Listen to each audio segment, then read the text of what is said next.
Hello, Chelsea. Thank you very much for joining us today in this second podcast of NXTAgro. Hi, thank you for having me. Great to be here. Um, Chelsea is a manager in the Gonzalo family farms, and we're going to start talking with what's your experience in the agriculture sector and how has it evolved over time. So we're based in Vineland, New Jersey. My family has been in the produce industry since the 1920s. We started out in 1927 in New Jersey. So I grew up around farming and the agriculture industry.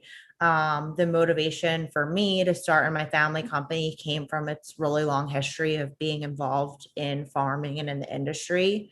I started out on the distribution side of our company, and my first role was in food safety. I quickly became involved in other roles like marketing, PR, compliance, some packaging design. I became involved in the farming operations during my second year with the company.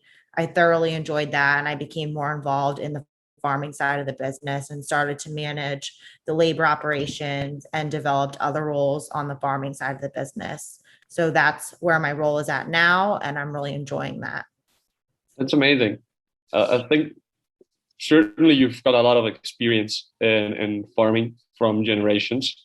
How have you seen the adaptation and the changes in the agricultural processes and practices in a certain period of time? So I came into the business after college, which was 2014, and I immediately saw a huge need to adapt. Many changes were coming. Some were regulatory, but some were also from customers and things customers wanted. We needed to modify things in our operation and bring new technology to meet these needs. So some of the first projects I started working on were for these things.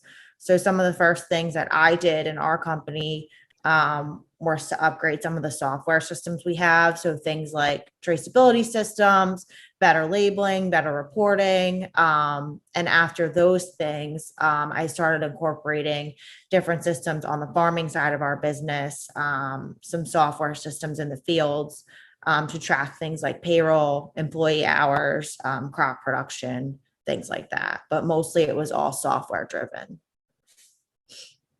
That's very interesting. So, would you say one of the most important challenges we have seen in the previous decades have been in software in the farm industry?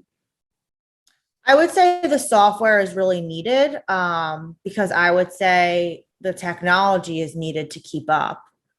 So for us, when I came into the business out of college, we changed a lot of that so that we could have the visibility and reporting to keep up with the different things that we needed to see as far as like our crop production, and different things that we could see as far as visibility to see that information to make better decisions for our company.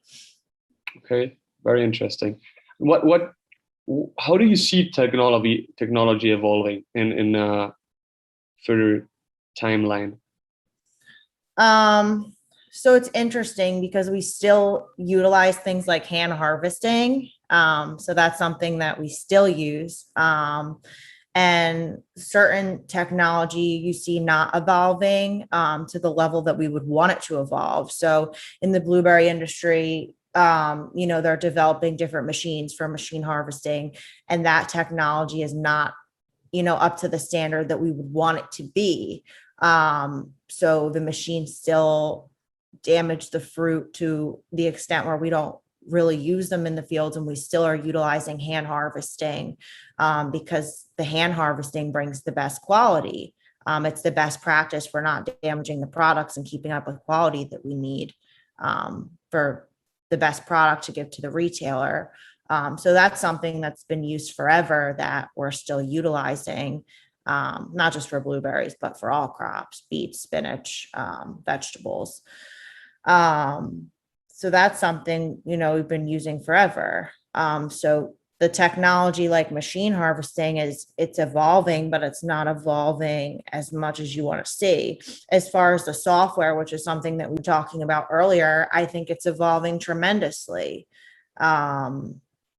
We use a software in our warehouse that utilizes labeling for the pallets, to show where the pallets are at, lot coding, different things like that, reporting, as I mentioned. We utilize a software system on the farm that shows crop production, as I mentioned, tracks the payroll, tracks the employees. So I think the software side of things is evolving tremendously. But on the farm side, as far as like the harvesting and even things in the production warehouses could be evolving so much greater. And I also think you have to look at a cost benefit analysis for things like in the production side and the packing houses. Is technology, things like machines that can move the pallets for you, different technology for labeling and such, but you have to look at a cost benefit analysis for the grower to implement those practices in packing houses versus the labor. And is it more expensive to implement those machines in packing houses versus using labor? So that's kind of up to the grower to do a cost benefit analysis on that. That's a very interesting point you're touching. So besides the cost benefit analysis, would you say there are some other limitations before technifying a grower operation? Yeah, so I would say, labor is a really big thing right now. So labor is very hard, especially with the pandemic.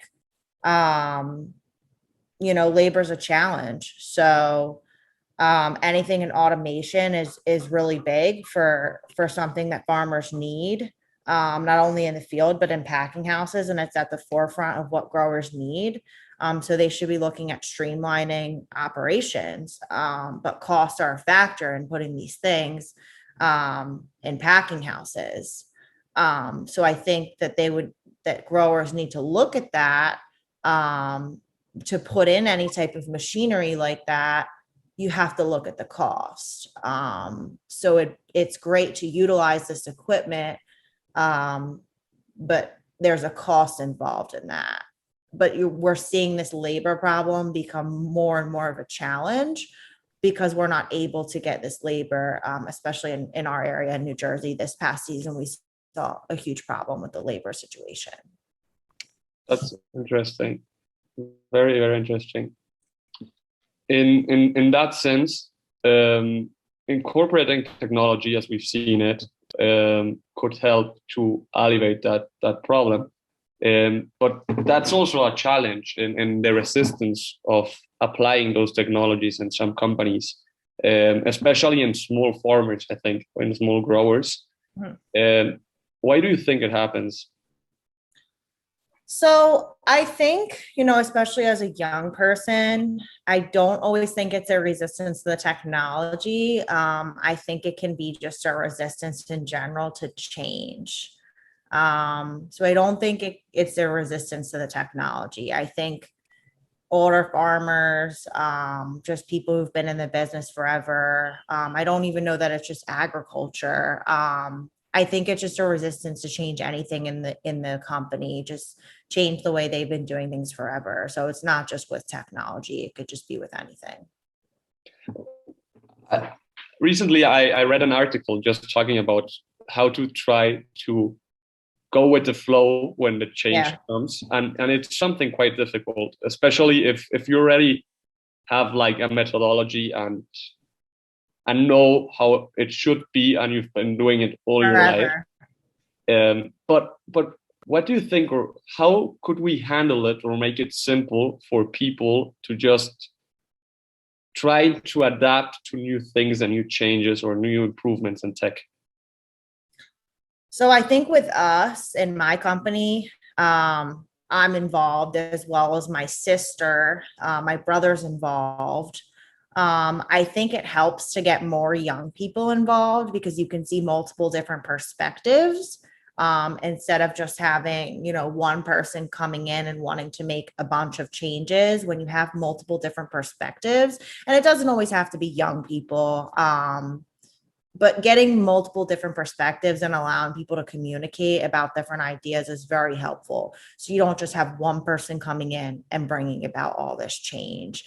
So for us, that's been really helpful. And I think our team has implemented so many changes. So about 6 years ago, we implemented a top seal technology on our farm. And for us, you know, we had to implement the top seal packaging, new machinery. It required more space, more labor, different packaging design.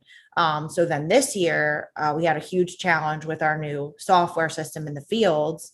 But because we had already implemented that one change, it was really tough, but everybody was ready. So once you start with that mindset in your company and you kind of let people know that you're going to be implementing new changes and something like new technology, you put people in that mindset that things aren't going to stay stagnant. So because we had already done, you know, some changes when we brought about this new change this year, people were ready.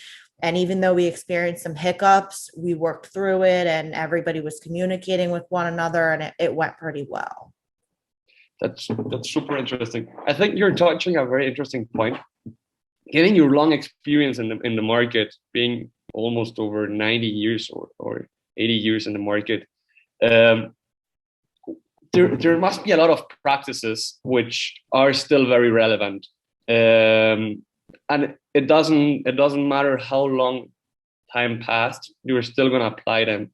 So in that sense, what would you say are the best practices you have been keeping all over time? So this is an interesting question because things are changing, like we've been touching on, and there are so many industry standards and they're at an all-time high right now. I think the biggest thing is we're trying to create a premium product in a very competitive market. And there's these food safety standards that are always changing. And there's industry standards and customer demands. I kind of touched on the whole hand harvesting thing earlier. That has not changed. But as far as like the customer demand, I think that really stays the same between each company. For us, I mean, we've kind of had our family values that we've had since the very beginning. So that hasn't really changed with our company. We've had our customer demand that, you know, we're trying to meet. And it's a very competitive market in the produce industry, I think.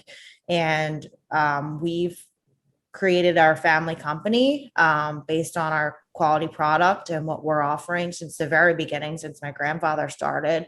And that's what we are still doing today. So even with all the changes and technology and labor and challenges and different things, we're still operating on those values. And I think it comes down to we're offering quality products, so we always stick to that.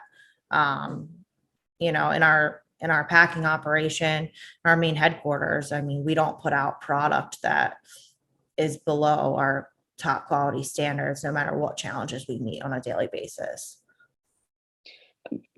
How have you seen a customer change in their behavior?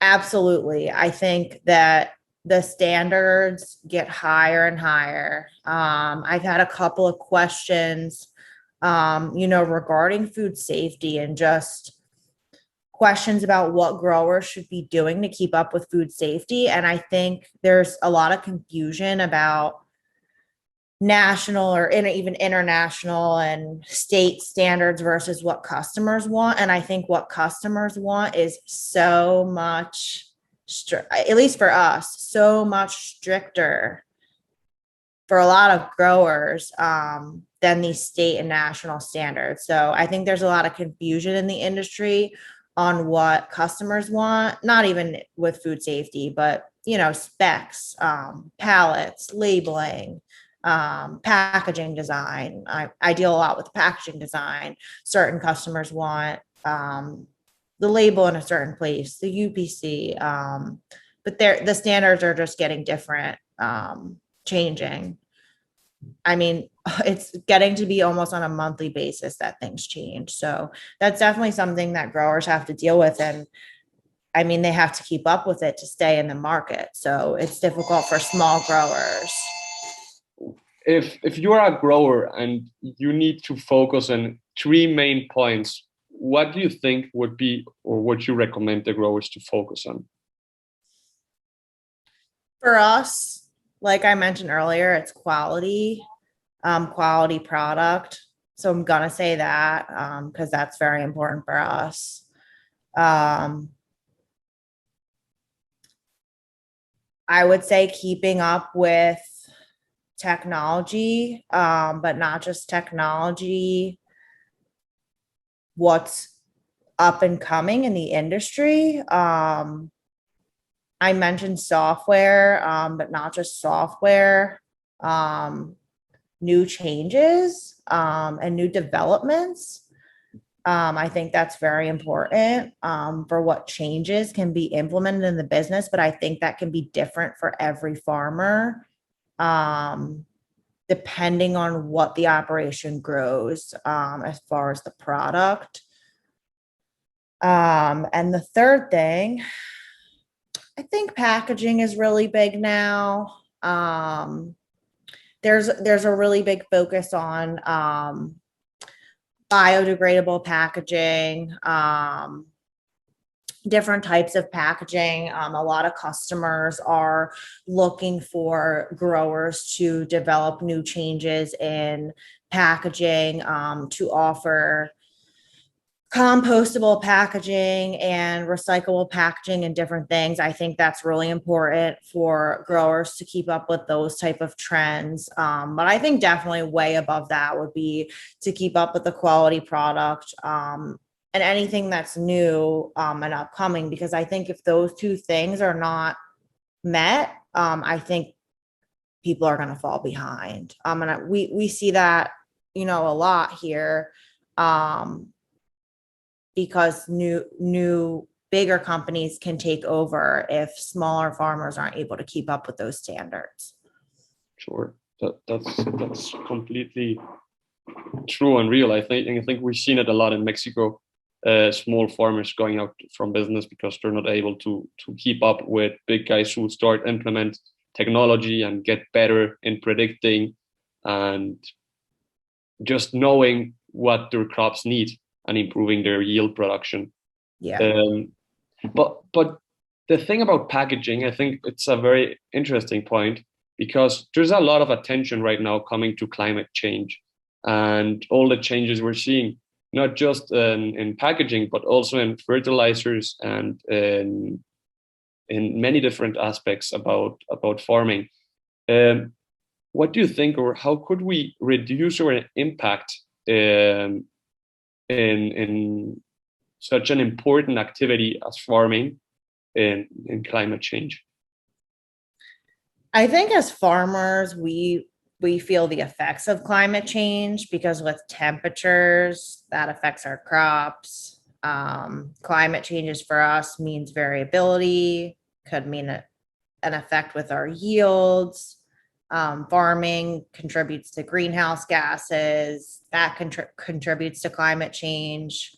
I think each individual farm can implement practices that can combat this. For us on our farm, we purchase tractors that are equipped to run with DEF fluid. I think each individual farm can just implement small things that can combat this. So I think that's up to the farmer, and even depending on the crop, can do different things. And there can be, I think, droughts or something that are coming into play with climate change, and I think it's definitely a big issue with our industry. Sure. What do you think, or what are you more excited about in the decades to follow regarding agriculture? I think vertical farming is pretty cool. I think it's a concept that's growing and progressing. It was limited to herbs, but it's actually We're just starting to see some experimentation with blueberries, which is really pretty cool. In addition to that, I really, since I'm involved in packaging, I'm excited to see some of the packaging changes. We're doing some experimentation here with blueberries with the biodegradable cardboard trays that I mentioned. They're fiber trays that are cardboard and they're fully recyclable. So I think that's, those two things for me are pretty exciting. I'm excited to see other growers, especially New Jersey, getting involved in just small changes. Getting involved in we have some people who reached out to us and asked about the software we use on our farm. I think this is really exciting because I think, like I mentioned earlier, growers need to keep up with this stuff. So I think that for me, that's exciting and I don't want to see anybody fall behind. Definitely. So for people who just gonna get started in farming and want to learn a little bit more, what books would you recommend? Interesting question. I would say instead of books, I would say industry news is the best thing that I would recommend. I personally keep with the industry news that I get in my email every day. And I think that's the best source to keep up with stuff. I find different articles that I find new things with packaging. I find new things with growing. LinkedIn is also a great source for innovative farming tools that I see on LinkedIn all the time. So I think the industry news articles are the best thing for source of information for farming. What news sites would you recommend in that sense? And Now You Know is a great one. I think they put out a lot of good stuff. I follow the produce news pretty good. That's wonderful. The Packer is good. Trying to think what's good on LinkedIn. I follow a lot of different companies on LinkedIn. So if people are on LinkedIn and they see so if they follow for example blueberries or different crops on LinkedIn and then they see suggested companies come up, that's what I normally do. I see suggested companies that come up based on my connections. I'll hit follow. And then based on those companies that come up and different connections I have, I usually see people that like different things. And then things that they liked, it would be a cool video of a spray tractor or a new packing machine or something like that. So I recently have seen some really cool stuff on LinkedIn, or my brother and I will send each other videos from LinkedIn. We saw a new machine that was a strawberry harvester, and we're not involved with strawberries, but for us, it's a cool thing in farming to see, and we share that with one another. And that's the type of stuff will come up on LinkedIn based on what other connections are liking. So I think that's a great source. And even to connect with people on LinkedIn, I think for someone getting involved, you can send people a connection. Hey, I'm getting involved with farming. I would love to connect with you. So I think that's a really good recommendation I would have. Because like I said, then you see people are liking different videos, different articles. And I think it's a great resource. That's definitely a good idea. So you're using very well the LinkedIn algorithm to get the most of it. Yeah. And like I said, even we don't do strawberries, but with the strawberry video, it was really amazing. It was a machine that went down the rows and automatically picked the strawberries. It was really cool and exciting. We were like, we need this for blueberries. This is so cool. Definitely. I think that would save a lot of troubles. It sure would. Well, I think that's all from our side, Chelsea. I really appreciate your time to talk with us. Thank you guys for having me. And we're looking forward to talking with you again. Okay. Thank you.